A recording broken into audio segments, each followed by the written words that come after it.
नमस्कार सर्वांना, मी अक्षय पुन्हा एकदा माझ्या नवीन व्लॉगमध्ये तुम्हा सगळ्यांचं स्वागत करते। आज आहे संडे आणि आता दुपारचे 12:30 वाजलेले आहेत आणि शिवाय थंबनेलवरून जर तुम्हाला समजलंच असेल तर आता लंचसाठी आमच्याकडे गेस्ट येणार आहेत। तर गेस्टमध्ये मदारचा मित्र आहे आणि मित्राची आई जी भारतातून पहिल्यांदा इथे आलेली आहे। तर मग आज आम्ही आमच्याकडे लंचसाठी त्यांना इन्व्हाइट केलेलं आहे। तर एक व्हेजिटेरियन आहे तर एक नॉन व्हेजिटेरियन आहे। तर मेनूमध्ये मी काय काय बनवलंय ते सर्व तर तुमच्यासोबत शेअर करतेस आणि सकाळपासून मग त्याची सर्व तयारी चालू होती। तर आता माझं सगळं आवरलेलं आहे, किचन वगैरे सर्व क्लीन करून भांडी वगैरे घासून सर्व झालेलं आहे। आणि आजच्या मेनूमध्ये काय काय बनवलंय ते दाखवते। हा मी बनवलेला आहे पनीर बटर मसाला। घरीच पनीर सुद्धा बनवलेलं आहे। 1.5 लिटर दुधाचं मी पनीर बनवलं होतं आणि फ्रेश पनीर बनवून भाजी केलेली आहे। मग नंतर थोड्या वेळाने ना मी पुन्हा गरम करेन जेवायच्या आधी सर्व। इथे कुकरमध्ये डायरेक्ट मी व्हेज पुलाव केलेला आहे। तर नॉर्मल आपला सिंपल सर्व व्हेजिटेबल्स आणि राईस लावून असा हा व्हेजिटेबल पुलाव केलेला आहे। आणि नॉनव्हेजमध्ये फक्त एक चिकन करी केलेली आहे, कारण आई ज्या आहेत ना त्या नॉनव्हेज सुद्धा खातात। तर मग एक मी असं फक्त एक चिकनची करी केलेली आहे। शिवाय चपात्या करून ठेवलेल्या आहेत। इथे सोलकढी सुद्धा रेडी आहे।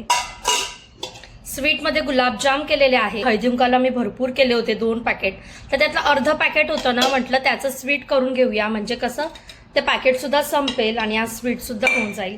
आणि इथे हा सर्व सलाड सोलकढी आहे, त्यामुळे मी कोशिंबीर नाही केली, कारण मग कोशिंबीर सुद्धा आंबट आणि सोलकढी सुद्धा आंबट, तसे ते कॉम्बिनेशन बरोबर नाही वाटत, त्यामुळे सलाड असा कट करून केलेला आहे। तर असं सर्व आजच्या मेनूमध्ये रेडी आहे। पुलाव, पनीर बटर मसाला, चिकनची ग्रेव्ही, चपात्या, सोलकढी, स्वीटमध्ये गुलाबजाम, शिवाय सलाड। आणि आता थोड्याच वेळात आहे ना येतील, त्यानंतर मी मिरगुंड फ्राय करणार आहे, म्हणजे मस्त गरम गरम क्रिस्पी। तर मिरगुंड उडदाचे जे असतात ना ते फ्राय करणार आहे। बाकी सगळं रेडी झालेलं आहे। आता थोड्याच वेळात येतील। तर मी फार जास्त शूट करणार नाहीयेत, कारण आई कम्फर्टेबल झाल्या पाहिजेत। बघूया की सोलकढी परफेक्ट कशी बनवायची। त्याला हलकासा तिखटपणा, थोडासा आंबटपणा, अशा 2 ते 3 टेस्ट एकत्र येऊन जेव्हा सोलकढी आपण बनवतो ना तेव्हा ती आणखी छान होते। तर तशी टेस्ट आणून सोलकढी अगदी परफेक्ट कशी बनवायची हे मी आज तुमच्यासोबत शेअर करणार आहे। आणि सोलकढीच्या रेसिपीमध्ये कधीही एक्झॅक्ट प्रमाण नसू शकतं, ती करता करता आपल्याला टेस्ट करायची असते आणि त्याची एक्झॅक्ट टेस्ट आणेपर्यंत आपल्याला त्यामध्ये सर्व ऍड करायचं असतं, तेव्हा जाऊन ती सोलकढी खूप छान होते। तर ते सर्व मी तुम्हाला आज हिंट सोबत सांगणार आहे। चला, आणि मी यासाठी साहित्य काय काय घेतलंय ते सांगते। तर इथे मोठा नारळ किसून घेतलेला आहे। तुम्हाला जर जास्त क्वांटिटी बनवायची असेल तर एक अख्खा मोठा नारळ वापरा, त्याचं दूध खूप छान निघतं आणि घट्ट अशी छान सोलकढी करता येते। त्यामुळे एक संपूर्ण नारळ, आणि हा संपूर्ण नारळ कोणी किसलेला आहे तर आर्विकने किसलेला आहे।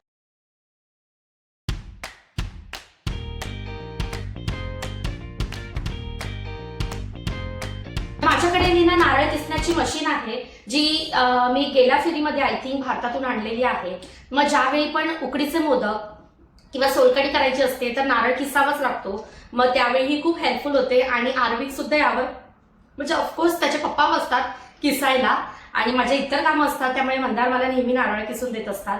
आणि मग त्यांच्या सोबत आर्विक बसतो आणि मग ते लक्ष ठेवतात, कारण लागू शकतं। आणि तो खूप छान नारळ किसतो नॉन स्टॉप। त्याला मध्ये ब्रेक घ्यायला सांगितलं तरी ऐकत नाही। तर दोघांनी बसून मला एवढा मस्त नारळ किसून दिलेला आहे। हा एक मोठा नारळ किसलेला, त्याशिवाय आगळ, मीठ, ऑफकोर्स मीठ तर लागणारच आहे। आणि इथे ना मी काही लसूण घेतलेले आहेत, एक साधारणतः 9 ते 10 लसूण घेतलेले आहेत, 3 मोठ्या मिरच्या घेतलेल्या आहेत आणि एक 3-4 असे छोटेसे आल्याचे तुकडे घेतलेले आहेत। आणि यावेळी भारतातून येताना मी ही अशी गाळण आणलेली आहे, थोडी मोठी कॅपॅसिटीची, जेणेकरून फटाफट गाळून होईल। आणि पाणी घ्यायचं आहे, तर ह्याच्यामध्ये पाणी घेतलेलं आहे मी। आणि नेहमी सोलकढी करताना मोठा जार यूज करा, तर त्याच्या आतमध्ये खोबरं जितकं चांगलं फिरेल तितकं चांगलं त्याचं दूध निघेल। त्यामुळे तर सर्वात पहिल्यांदा या जारमध्ये मी पूर्ण खोबरं न घेता जो काळा चॉकलेटी भाग असतो ना नारळाचा तो शक्यतो अवॉइड करायचा. त्यामध्ये ना पूर्ण अर्धा किसलेला नारळ मी घेते.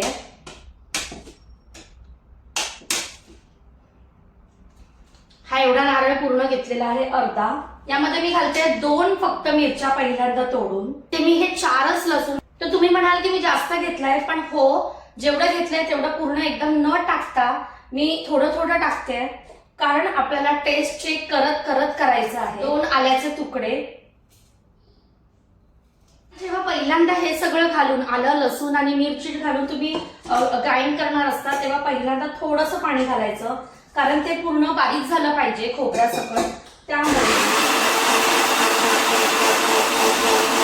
तुम्ही बघू शकता पहिल्यांदा केवढं ग्राइंड झालेलं आहे.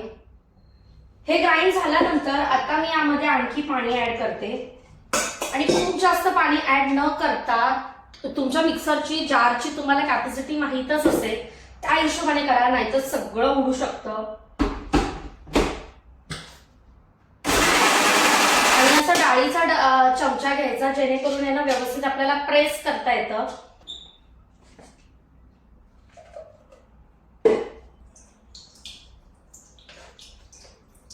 त्याच्यातून खूप छान निघतंय, कारण माझ्याकडे ना ही अशी गाळण नव्हती मोठी. तर काय व्हायचं माहितीये, आपली चहाची गाळण असते ना त्याच्यात ना खूपदा गाळावं लागायचं. ऍक्च्युली ह्याच्यापेक्षा सुद्धा मोठी साईजची येते, म्हणजे आपल्याला एकदमच सगळं गाळता येईल. पण त्याची जी जाळी असते ना त्याचे होल मोठे असतात, त्याच्यामुळे त्याच्यासोबत त्यांना खोबऱ्याचे किस सुद्धा निघून जाईल. एका फेरीमध्ये एवढं दूध निघालेलं आहे. असंच करून आहे ना मी आता बाकीचं सर्व दूध काढते. तर आता नवीन खोबरं घ्यायचं का नाही, तर हेच खोबरं पुन्हा मी ह्यामध्ये घालणार. यासोबत आणखी थोडंसं खोबरं मी ऍड करते आणि पुन्हा यामध्ये पाणी ऍड करते.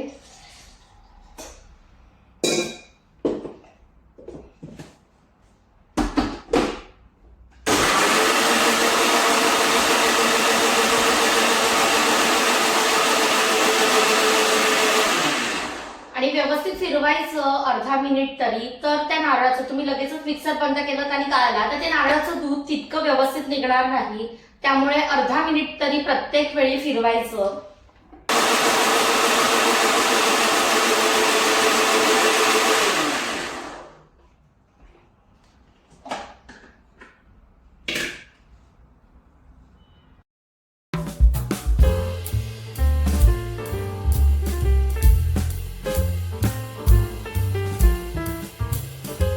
तिसऱ्यांदा मिक्सरला फिरवण्यापूर्वी एक्झिस्टिंग खोबऱ्यासोबत आणखी थोडं नवीन खोबरं, शिवाय मला आणखी तिखटपणाची थोडी गरज वाटली त्यामुळे आलं लसूण मिरची सुद्धा पुन्हा ऍड करते. 1 मिरची, 2 तुकडे आल्याचे आणि 2 तुकडे लसणाचे.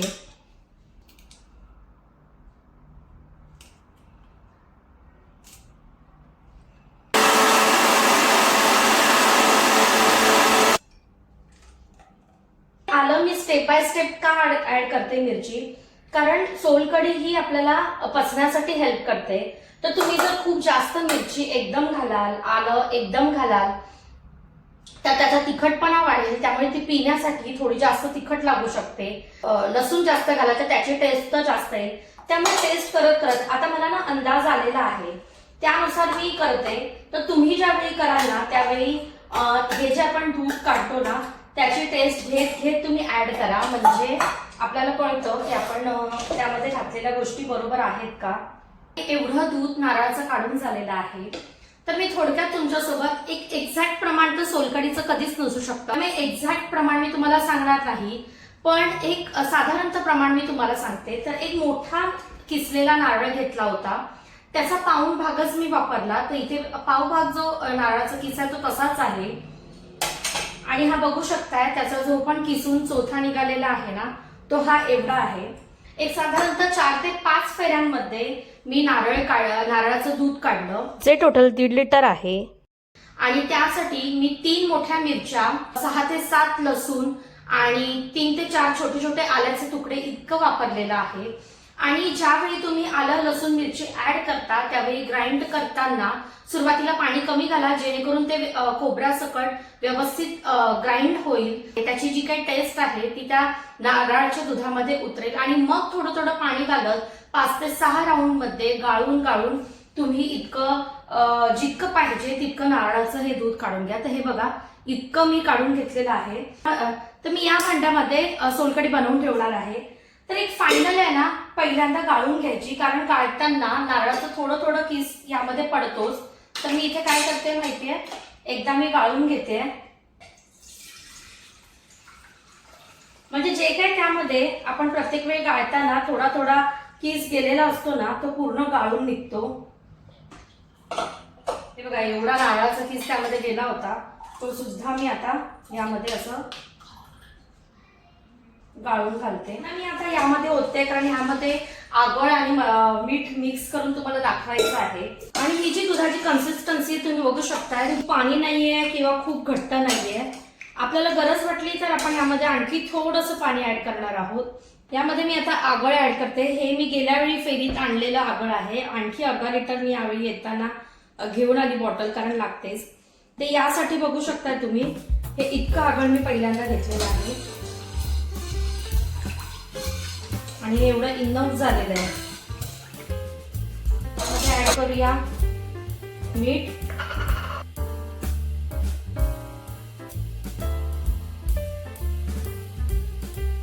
आणि यामध्ये मी ना एवढीच चिमूटभर थोडीशी साखर ऍड करते. तर याने सोलकढी ना अजिबात गोड होणार नाही. काही जण सोलकढीमध्ये साखर सुद्धा ऍड करतात गोड होण्यासाठी, पण टेस्ट एनहान्स करण्यासाठी अगदी थोडीशी अर्धा चमचा पेक्षा कमी मी साखर यामध्ये ऍड केलेली आहे. आणि व्यवस्थित मिक्स करून घेते. मला थोडंसं मीठ कमी वाटलं तर मी आणखी थोडंसं मीठ घालते. आणि असं वाटलं की काही जास्त आहे, स्ट्रॉंग आहे, तर थोडंसं पाणी तर तुम्ही ऍड करू शकता, कारण दुधाची कन्सिस्टन्सी ही खूप जास्त घट्ट किंवा पातळ नाहीये. त्यामुळे फायनली यामध्ये कोथिंबीर घालायची, अगदी थोडीशी आणि अगदी बारीक चिरून. दाखवते तुम्हाला कशी दिसते सोलकढी ते.